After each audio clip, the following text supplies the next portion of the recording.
Nu, tad kopā arī apskatīsimies, kas ir likteņa matrica, kas ir arī spoguļu matrica, kas viņas vispār tādas ir, kā viņas izmantot ikdienā, kā viņas izmantot arī kā metodi, kā instrumentu, ko es varu personīgi uzzināt, saskatīt, ieraudzīt, atklāt ar šo metodi.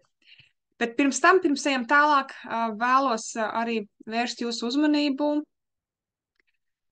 vienkārši, pēc iespējas vienkāršāk, jo mūsdienas ir pilnas ar dažādiem terminiem, nosaukumiem, bet es mēģinu pavisam tādā vienkāršā skatījumā paskaidrot sev pašiem, kas tas viss kopā ir. Zināšanas par dzimšanas datumu viens, jo mēs izmantosim dzimšanas datumu kā mūsu pamata elementu, no kura viss kaut kas mums izrietēs uz visām pusēm. Un arī likteņa matrica skaitās kā viens no apziņas paplašināšanas instrumentiem. Tā kā ir viens no, jo ir daudzi, ne? Ikdienā kāds noteikti arī savā pieredzē ir piedzīvojis arī astroloģijas instrumentu, jā, arī numeroloģijas, māju kalendāra, cilvēku dizaina un tā tālāk. Jā, ir daudz dažādi instrumenti, jo katram kaut kas ir norizonējis un ir paņemts priekš sevis, lai pa lielam visi instrumenti beigās jau savienojas tādā vienā kopā vienotā informatīvā lauka daļā, kur tā pati informācija jau vien ir tikai pa citu prizmu, ja? Neko pavisam, kā es jau saku, parasti iedrošinu, neko jūs jaunu neuzzināsiet, jūs tikai apstiprināsiet to, ko jūs varbūt esat kādreiz nojautuši, domājuši, sajutuši, un tagad, laikam tā, jā. Un to uzzinot, protams, kas seko, jauna rīcība, drosme, pārliecība, iet tad salēkt to savu ceļu, ko esmu iedomājusies vai sajutusi, bet nekādīgi nevar uzņemt tos apgriezienus, bet kaut kas tagad tā drosme ir tagad mugurā, ja? Liekas, ka taisnāka mugura aiziet uz priekšu. Vēl ir interesanti paskatīties pašiem, pajūtiet, kā jūs vispār pašu to vārdu liktenis, ja, kā jūs viņu jūtat, jo tev viņi var būt pilnīgi citādāk kaut ko nozīmē. Man viņi kaut ko citādāk. Es paņēmu tādu neitrālus skaidrojumus pēc definīcijām arī, ja, kas ir kas, un kaut ko pilku arī vēl no sevis, kā es viņu jūtu, kāpēc man patīk arī. Tad, kā pats nosaukums jau rezonē, liktenis, kaut kas neierobežots, bezgalīgs, ja, tātad kaut kādas iespējas. Un tur kopā saliekot neierobežotas, bezgalīgas iespējas. Tātad es varu darīt un mēģināt un izzināt un piedzīvot, pieredzēt jebko, jebkad, jebkādā daudzumā. Saprotu, ka visā šajā procesā es pati esmu savas dzīves arhitekte, tātad kā veidošu, tā arī būs. Uz kāda pamata būvēšu, tik ilgi tas stāvēs, vai tik stabili tas stāvēs, kā arī ko sēšu, to pļaušu. Un apzināts dvēseles ceļš, kad nonāku līdz brīdim, kad saprotu, ka viss, ko es daru, man ir pamatojums tam, kāpēc es to daru, un tieši tā. Un tieši precīzi tādā veidā vēl daru. Man personīgi liktenis vēl saistās ar brīvību, ar absolūto brīvību, ka tas nav nekas tāds strikti iekalts, kura rāmjos būtu jāturās, bet ir variācijas, ir brīvā griba, un var tas visur mainīties. Tad arī liktenis var būt mainīgs, jo mēs jau paši viņu mainām. Kad mēs ejam evolucionējam kaut kādā savā ceļa posmā, saprotam, viss vairs ne pa vecam, gribas pa jaunam, un atkal kaut kas scenārijs izmainās, jo, ja būtu vecais scenārijs, kaut kas būtu citādāks rezultāts, kā ienāk jaunais scenārijs, tā atkal būs citādāks rezultāts, un visu laiku ir mainība. Līdz ar to tas iedod tādu drosmi, un nekas jau nav statisks, viss ir kustībā, viss ir mainībā, ja? Tas iedod tādu iedrošinājumu, bet tad ko var zaudēt? Bet tad kļūdīties jau nevar, viss ir pieredze pa lielam. To mēs arī ejam kopistīgi un diskutējam arī šajā ceļā pie sevis. Nu, tad pati matrica vārds man personīgi, viņš arī izcēlās un arī paskatījos, kur vēl kaut kādos arī starp definīcijām, būtībā viņš jau sevi ietver tādu kaut kādu struktūru, strukturizēšanu. Līnijas, krustpunkti, savienojumi un tā tālāk. Respektīvi, tā kā liktenis redzamā formā, viņu varētu arī pat dēvēt, lai prāts varētu pieslēgties un arī iemantot to mieru, ka viss ir kārtībā, jā, tas ir loģiski, tas iet ar to, rezultāts šāds, Skaidrs. Tad tas atrodas tur, augšņā, tas apakšņā, tas atbild par to, skaidrs, ja. Nu, prātu mums arī jāvelk līdzi tikai uz sajūtām, kā saka, nevaram dzīvot, bet sajūta saka vienu, bet prātam jau to mieru arī jāierod, lai viņš mums tā kā tur nekurbulējās un netaisa stresu, ja, un lai mēs tomēr saliekam abas šīs pasaules kopā, sajūtu un prātu, ja, un tad kopā arī ir tas zelta vidusceļš, tad ejam tādā savā attīstībā. Matricē, kā mēs redzam, ir 2 kvadrāti, pamata kvadrāts un diagonālais kvadrāts. Kopā viņi simbolizē pilnību, veselumu, vienotību, viens vesels. Tad kaut kas ir salikts kopā, kaut kas arī dzīves laikā veidojas kopā, tad pilnība veselums. Nav nekāds izrāvums, kaut kāds trīsstūrīts izņemts no viena stūrīša, otra stūrīša, vesels, pilnība, viss ir saistīts, viss savstarpēji tā kā kociņš, kad ir iestādīts, viņam ir saknes, viņam ir sakņu sistēma, viņš arī savienojas ar citu augu saknēm, arī tur uzņem informāciju, beigās mēs esam viens liels vienots tīkls, ja? Kad visi augi ir sadavušies īstenībā rociņās. Tāpat tās līdzīgi ar cilvēkiem. Jā, un tad arī mums ir savi ceļi, kur matrica, kā redzam, stāv vizuāli, lai mums ir kā atgādinājums tam, kā koks nevar izaugt, ja viņam nav spēcīgas saknes vai vispār saknes, ka nav augsne, kura ir augalīga augsne, ja? Jo augalīgāka augsne, jo spēcīgākas, jaudīgākas saknes, jo spēcīgāks stumbrs, plašāka, bagātīgāka lapotne, augļi un tā tālāk. Un tas skar arī 3 pasaules - matērijas, dvēseles un gara, un to mēs apskatīsimies bišķiņ vēlāk. Bet vēl pieminot par minētajiem kvadrātiem, tad ir pamata kvadrāts, tātad, kas ir pamats, fundaments, arī saistīts ar dzimtu. Te attiecīgi pie pamata kvadrāta virsotnēm būs minēta informācija, ar ko mēs esam atnākuši, kas ir mūsu tās unikalitātes, ar ko mēs pieņemot jau varam tālāk virzīties uz diagonālo kvadrātu viņu attīstīt, kas ir mūsu miedarbība ar sabiedrību, notikumu un situācijas dzīves laikā, arī mācības stundas, jaunās pieredzes un tā tālāk, tad būtībā tāda aktīvā, kustīgā puse, ja, bet pamats ir pamats, kas ir būtībā, uz ko mēs arī ceļam jauno savu pasauli, savu jauno ceļu. Un kurš var būt mainīgs, bet pamats ir pamats, un jo stabilāks viņš būs, jo stabilāks arī būs jaunais, ko mēs sevī atklājam un integrējam. Bet par to arī laika gaitā uzzināsim arvien vairāk, pagaidām izskicējot šos terminus un jēdzienus, lai viņi kļūstu tuvāki. Un tad spoguļmatrica. Kas ir spoguļmatrica? Tā mēs arī uzzināsim laika gaitā, un aicinu tāpēc apskatīties nākošos video tieši par spoguļmatricas skaidrojumu, kas tā ir. Tu uzzināsiet nedaudz precīzāk, sīkāk par to, kāda ir atšķirības starp klasisko matricu, ja, jo ir mums zināma gan klasiskā, gan arī spoguļa. Tu arī padalīšos vēlāk informācijā, kas ir pirmavoti. Nu, un spoguļu matrica mums parāda tieši mūsu potenciāli, ja būtībā mēs skatāmies sev virsū. Uzzīmējot, izrēķinot, dažādas ir, kur cipariņus var redzēt, dažādās virsotnēs, viņi katrs kaut ko nozīmē, katrs par kaut ko stāsta, un mēs runājam paši ar sevi, mēs skatāmies sev acīs, un ir tāda jocīga sajūta, var arī rasties neomulīgi, vai tieši otrādi omulīgi, vai tāda sajūta, beidzot, tas ir atnācis, un es sāku saprast, ko es visu pirms tam esmu laiku jutusi, un tagad beidzot saprotu. Tad, nebaidamies paskatīties sevī un ieraudzīt tik tiešām to tīģeri, to jaudīgo, to skaisto, to brašo, drosmīgo, spēcīgo tīģeri. Pat ja esam tikai kaķēni, ja mums vēl viss ceļš priekšā, mēs tik tiešām par tādu varam kļūt arī šajā realitātē, ne tikai atspūgā, arī esošā realitātē. Tā tikai uz priekšu. Lai uz priekšu harmoniski virzītos, mums jāsaprot daži pamata elementi, no kā tad vēl sastāv mūsu matrica. Tās ir 22 enerģijas, kuras ir savstarpēji saistītas, un ietver sevī 3 pasaules. Matērijas pasaulē mēs atradīsim enerģijas no 1. līdz 7. Dvēseles pasaulē mēs atradīsim enerģijas no 8. līdz 14. un gara pasaulē mēs atradīsim enerģijas no 15. līdz 22. Tātad pilns cikls 3 pasaulēs.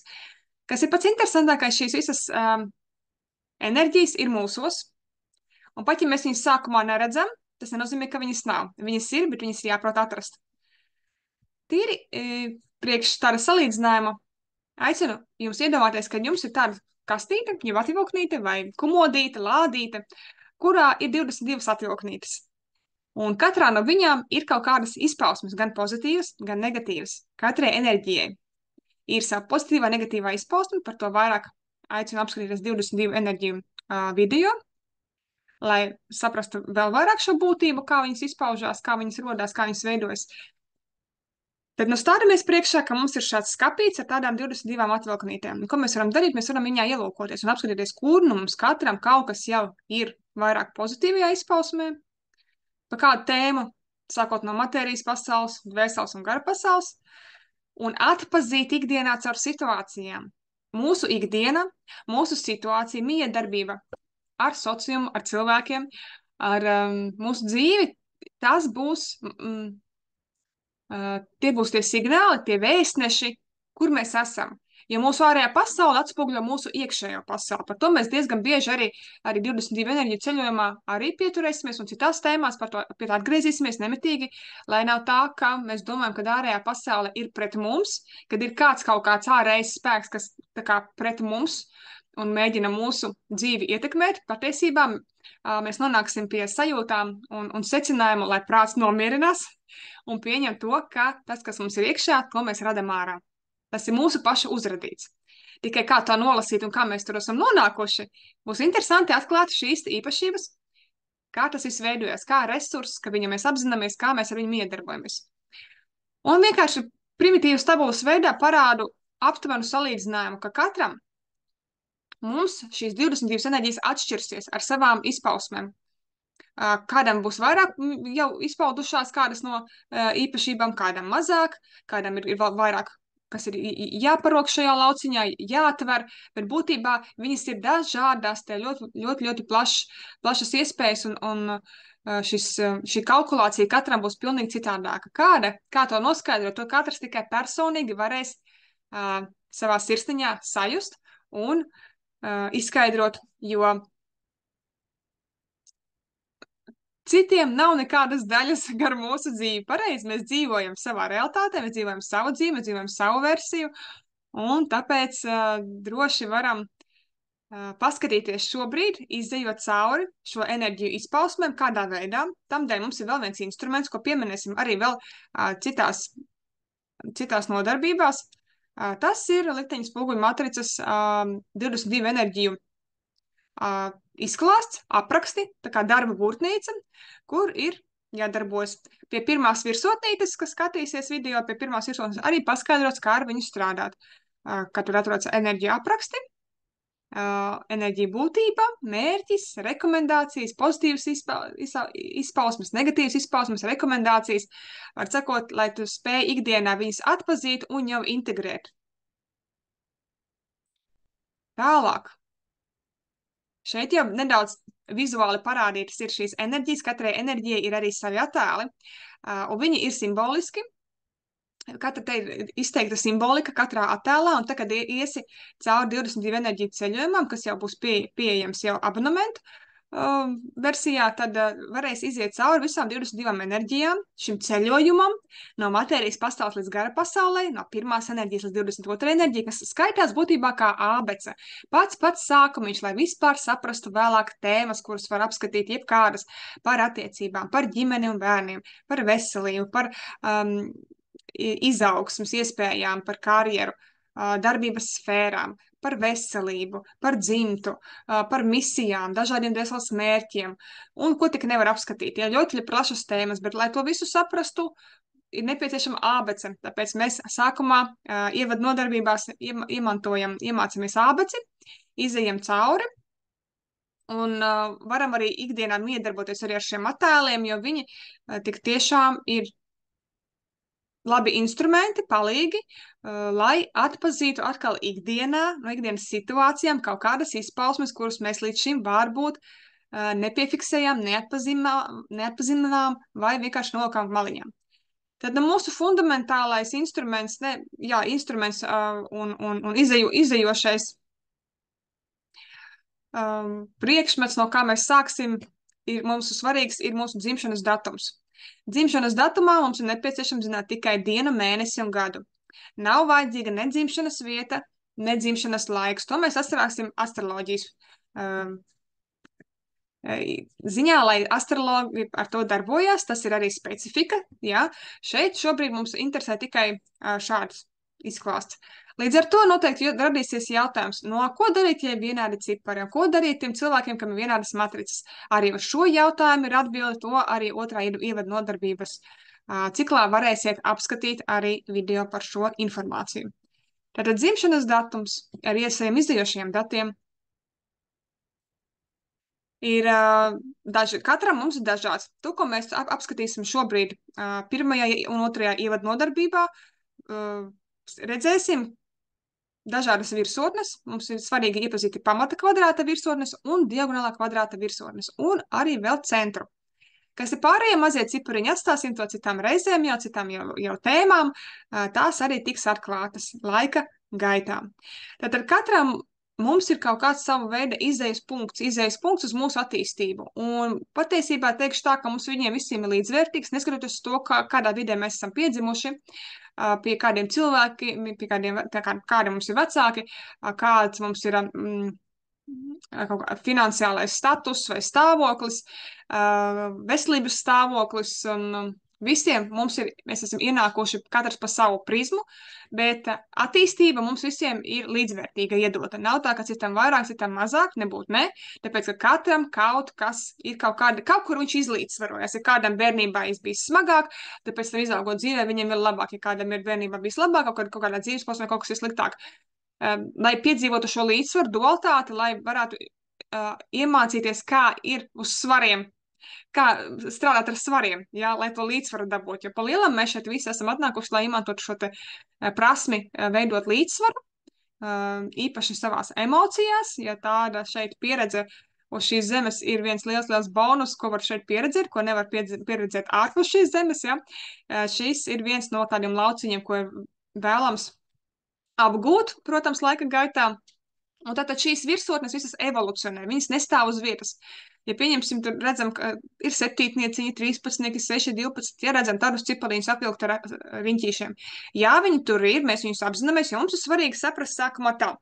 Tātad, no kā es sastāvu pati atnāku, tātad man ir ķermenis, man ir rokas, man ir pirksti, tātad roku un pirkstus es varu kustināt, roka man tā kā ļauj satvert, ko es daru, es tveru, paceļu, pielieku, tātad es varu redzēt, es varu sajust, sasmaržot, elpot, sadzirdēt, ja, un šīs ir tās maņas, tas paslīdzīgi, ka mēs, kā bērniņš, kā mēs piedzimstam un augam, mēs saprotam, tā ir kājas, uz viņām var stāvēt, tātad es varu jau pārvietoties, un šis līdzīgi izējot šo 22 enerģiju ceļojumu, mēs saprotam, kas ir šis resurs, kas man ir jāsaprot ikdienā, kuru varbūt es pat pielietoju, bet es neesmu viņu nodefinējusi, ja, atpazinusi, jo definējums ir svarīgs tāpēc, lai iemantotu šo drosmi, iet tālāk, neapstāties, izdarīt secinājumu, cik tālu esmu aizgājis savā attīstībā, kur es esmu šobrīd dzīvē, kas es esmu vispār, jā,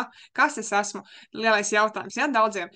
Tā kā daudz un dikti dažādas atbildes var rast šajā ceļojumā, bet visu pa bišķiņam pēc kārtas. Kā jau sākumā minēju, mums ir arī pirmavotiņi, tātad pašas klasiskās likteņa matricas metodas autora, un pirmavots ir Natālija Ladīnija no Ukrainas. Par šo skatieties tālāk nākošajos video, pa pirmavotiem ir atsevišķa informācija, kur jūs varat apskatīt vairāk viņu mājaslapas, paskatīties, iepazīt viņus un tā tālāk. Un tālāk spoguļu matricas ieviesēja ir Dmitrijs Voronovs un Ludmila Katenājeva no Krievijas, jā, kur ir izveidojuši apziņas paplašināšanās skolu un tieši caur spoguļu matricu, kas ir pretējā versijā. Būtībā, ja jūs esat saskārušies jau šobrīd, ka klasiskajā versijā matricā raksta dzimšanas datumu no kreisās puses, un spoguļu matricā dzimšanas datumu raksta tālāk no labās puses. Ar to arī viņas atšķirās, un ne tikai, tur arī ir sava vēl būtība, bet par to nākošajos video būs paskaidrojums. Tā nav nekāda zinātne, tā ir metode, ja? Tātad vienkārši ir ienācis instruments, un cilvēki ir piefiksējuši un padalījās tālāk. par pašu vēl matricas metodi, ko tad viņa varētu mums sniegt. Tātad pirmkārt jau minētā zināšanas par mūsu dzimšanas datumu, atvērt personīgā potenciāla durvis, parāda bezgalīgos cilvēku resursus un iespējas, un viņus ir ļoti ārkārtīgi svarīgi apzināties un definēt, lai saprastu, kas tas tāds ir, kas tas ir par instrumentu. Ja es vienkārši paņemu kaut ko, ja, kaut kāds priekšmets, tas būs tāds nenoteikti priekšmets. Bet, tā, kad es viņu definēju, pildspalva, zila pildspalva, ar pildspalvu var rakstīt. Tātad kaut kādu informāciju pārnes no savas iekšienes uz papīra, uz vidi kaut kādu vai uz galda vienalga, ja. Tātad tas ir definējums resursam, kam mēs iesim cauri, lai saprastu caur visām izpausmēm, kas tad mūsos ir un ko mēs ar to varam darīt, vai arī kāpēc viņš mums ir, mēs neko nedaram. Ja? Tā kā ļoti interesanti piedzīvojums būs. Paplašina apziņu, jo paplašinot apziņu, mēs redzam plašāk, mums nav vairs šaura domāšana, bet mēs redzam plašāk, ļaujamies pieredzēt vairāk un iedrošina doties tālāk attīstībā un izaugsmē, jo stāvēt uz vietas, protams, var, tā arī ir pieredze, bet, ja mēs gribam satikties paši ar sevi, būs nepieciešams kaut kāds ceļojums, jo tas ir ceļojums pie sevis, ja? Kad mēs piedzimām, mēs vēl nesatikām sevi, mums arī, mēs esam izgājuši arī vairākus posmus, un tad no šis ir tas brīdis, kad varam iet tālāk, kas ļoti svarīgi, jo vēl maza niansīte vēl pieminēšu, jo tas būs aktuāls vēl citās tēmās.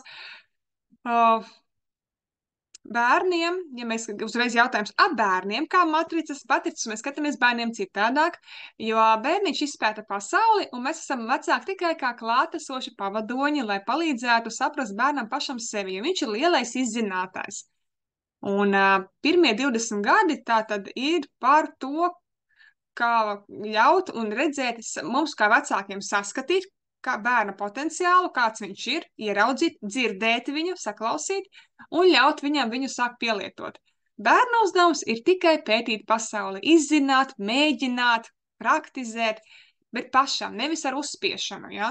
Viņš vēlas, mēs sadzirdam, reaģējam. Viņš nevēlas, arī sadzirdam un reaģējam, neuzspiešam, lai tas ir no paša bērna nācis.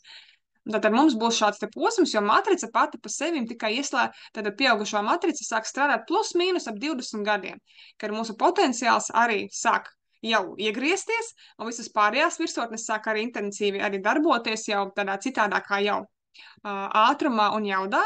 Tāpēc arī būs interesanta šāda tēma apskatīt tieši par vecākiem un bērniem, un kā mēs varam to visu kopistīgi sadarbības rezultātā palīdzēt tam iet izaugsmē.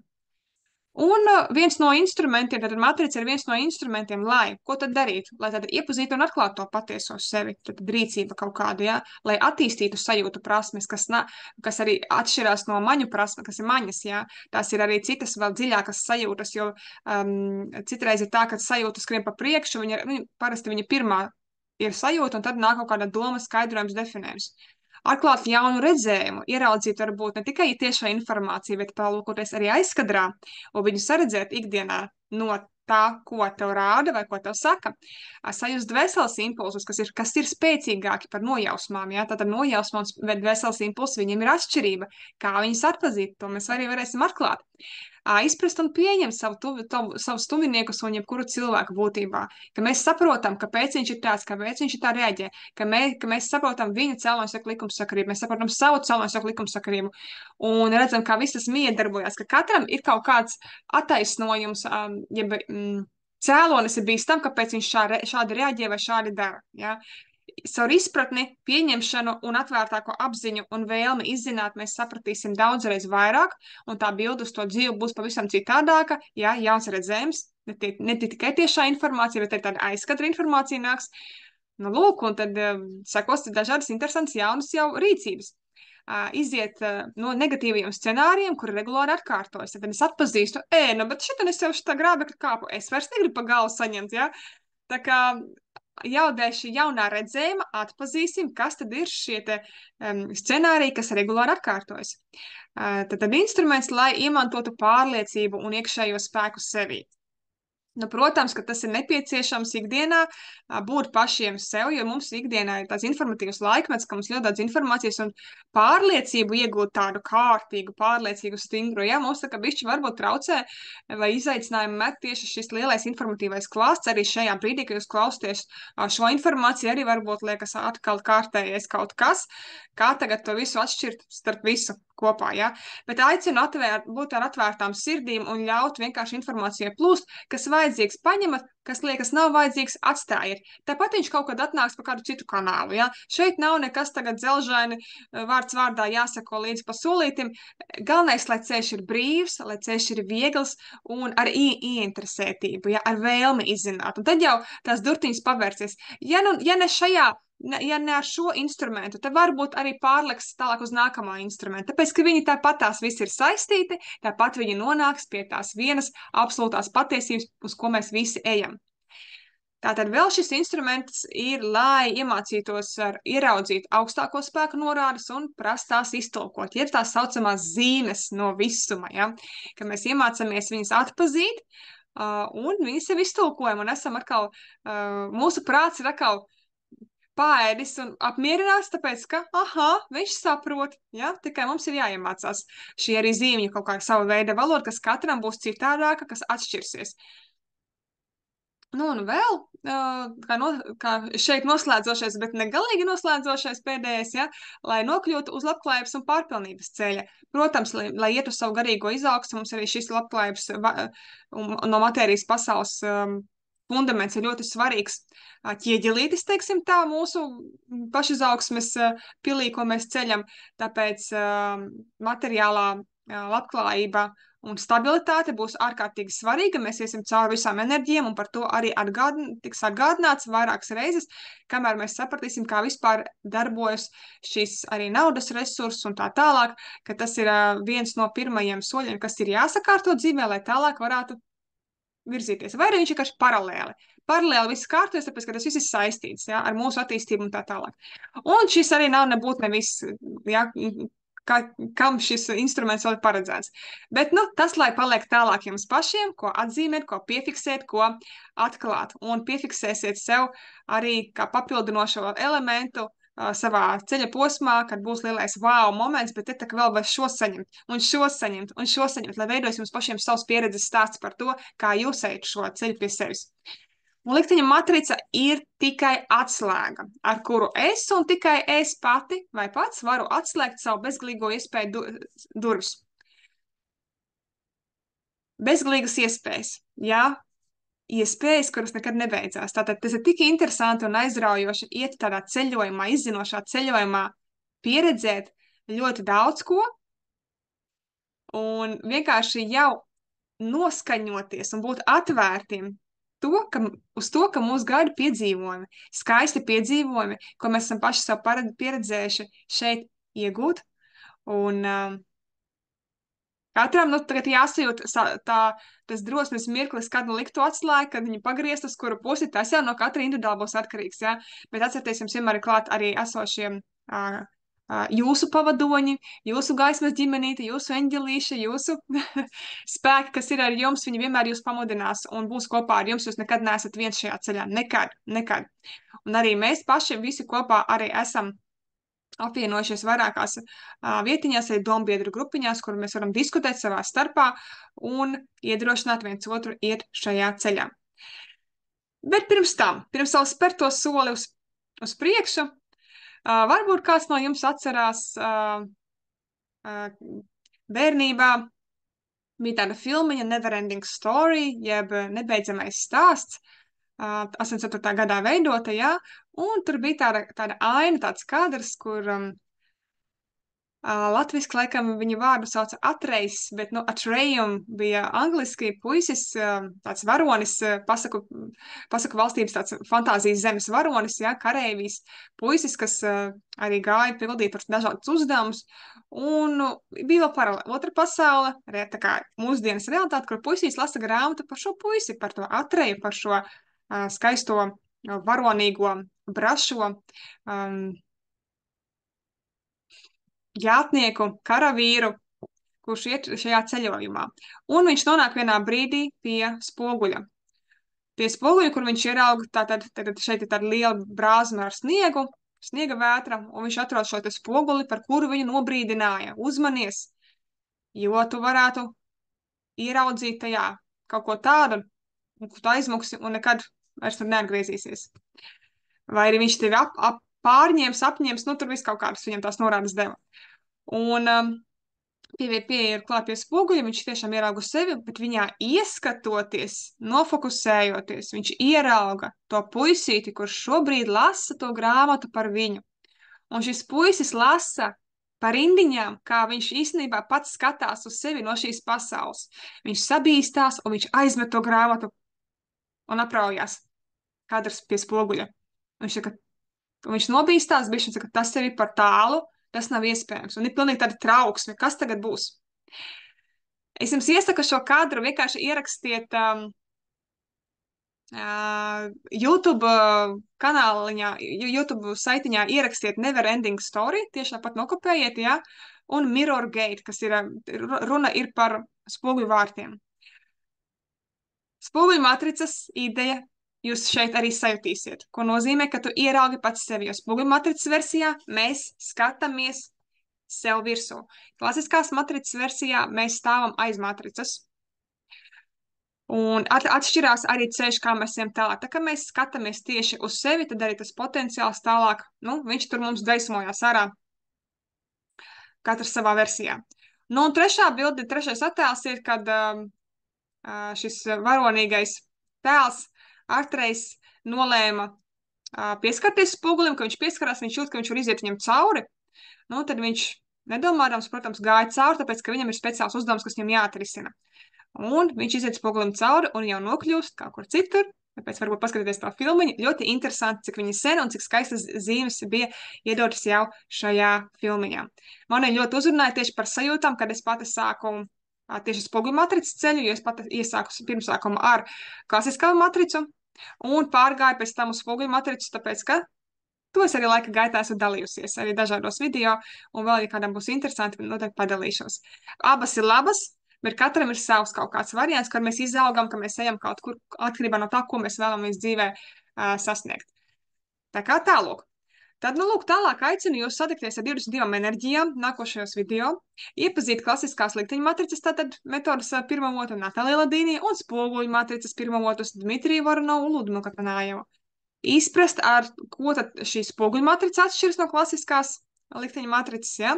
Uzīmēt savu matricu jau pa 4 virsotnītēm un uzzināt, ar ko tad atšķiras cilvēki, kur ir dzimuši no 1. līdz 22. datumam, un no 23. līdz 31. datumam.